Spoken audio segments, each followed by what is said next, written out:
many different formats of information, from social media posts, personal blogs, and news sources to books, journal articles, and even movies or television shows.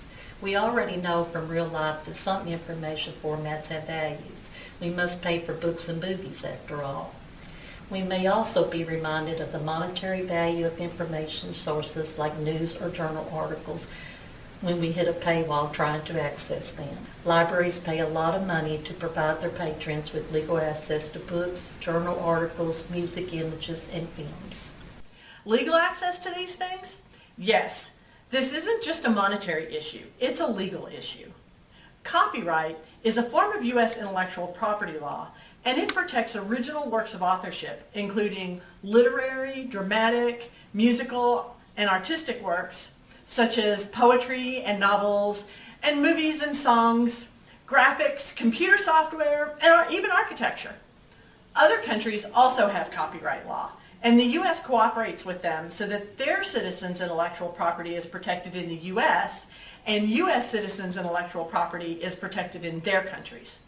Similarly, most scholarly institutions, like universities, have academic integrity policies that provide consequences for not respecting intellectual property. But what about information that's not obviously commercially owned, like a picture on someone's social media feed or blog? Legally, as soon as someone creates something, it is their intellectual property, and it's protected by copyright law and by academic integrity policies.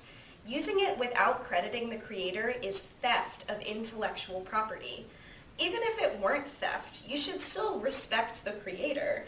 How would you feel if you posted something you worked hard on and were proud of online, and later you saw it on someone else's site where they took credit for it and they were getting all kinds of praise from their followers? Or worse still, if they were getting money for it somehow when you were the one who did the work. Also, think about it from the point of view of that person's followers. If you were really impressed by an author or artist's work and then you found out that their work was really someone else's work, you'd lose respect for them. Sharing intellectual property and collaborating with others is a beautiful concept, but can only be done when all parties agree to give credit to their collaborators. How? By acknowledging the creator of any intellectual property that has played a role in the creation of your work. In academic circles, this is done by using proper citation.